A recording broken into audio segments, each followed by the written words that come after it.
exhaustive consultations were made before appointment of judicial officers.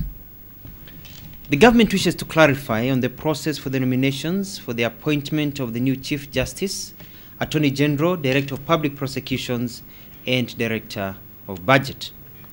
We'd like to make it very clear that initial consultations for these positions between His Excellency the President and Prime Minister, Right Honorable Prime Minister Raila Odinga, started before Christmas last year. These consultations were resumed on Thursday, January 27th, 2011 at Harambee House in the morning and also in the afternoon. The consultations were very intense and were also held in various forms the following day, Friday, January 28th, 2011. The consultations continued until late on Friday before the announcement was made. The President was very clear that the appointments needed to be made before the African Union meeting being held this weekend in Addis Ababa, Ethiopia. By Friday morning, all but one of the appointments had been fully agreed upon.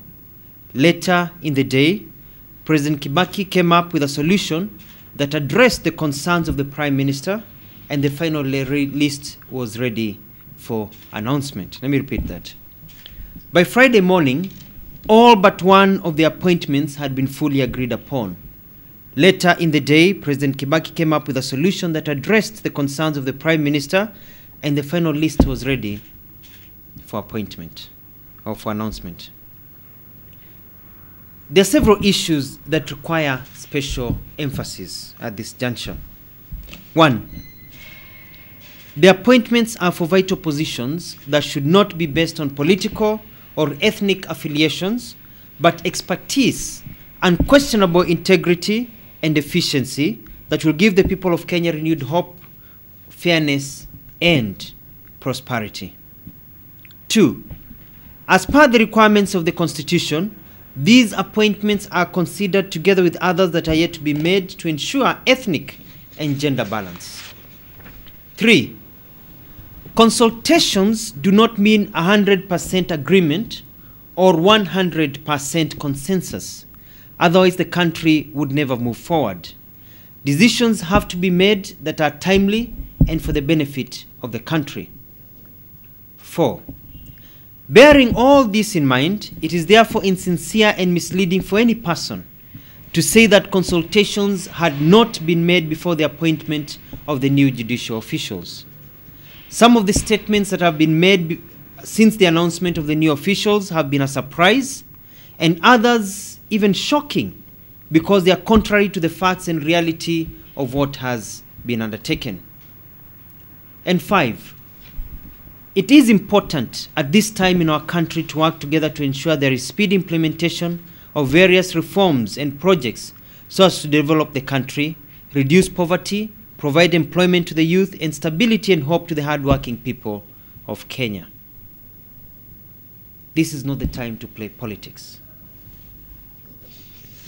Kwa lugha ya Kiswahili, lugha ya taifa, ni kusema ya kwamba serikali ingependa wananchi wafahamu ya kwamba uchaguzi ama uteuzi wa maafisa tofauti wanahusika na mambo ya kisheria ambayo yalifanywa jana, ni yalifanywa baada ya mazungumzo na majadiliano ya hali ya juu kati ya Rais Kibaki pamoja na Waziri Mkuu Raila Odinga.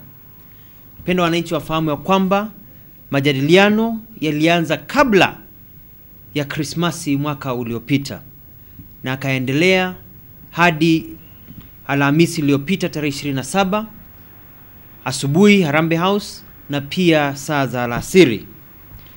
Mazungumzo haya yalikuwa ya hali ya juu na pia ya mambo mengi, kwa hivyo pia iliweza kuendelea siku ya Ijumaa hapo jana siku nzima katika ikitumia njia tofauti za kuwasiliana na pia njia tofauti za majadiliano. Yaendelea mpaka jioni wa Ijumaa hapo kabla ya matangazo kutangazwa. Rais Kibaki alikuwa ameshaeleza kabisa ya kwamba ingekuwa ni jambo la muhimu hawa maafisa wachaguliwe ama watangazwe kabla ya safari yake ama kabla ya kikao ambacho kinaendelea kule cha Jumuiya ya Afrika kule Addis Ababa, Ethiopia. Kufikia Alhamisi asubuhi, hapo jana asubuhi, viongozi hao wetu wawili walikuwa wameshakubaliana tayari kuhusu majina matatu. Walikuwa tu hawajakubaliana na jina moja. Kufikia mwisho wa siku, Rais Kibaki alikuwa amepata njia ambayo ingewezesha waweze kukubaliana, na ambayo pia ilikuwa ya kuondoa hofu aliyokuwa nayo waziri mkuu. Na basi ndo ale majina ya manne yakatangazwa kabisa baada ya kila kitu kuwa kimesagwa kabisa kikaiva.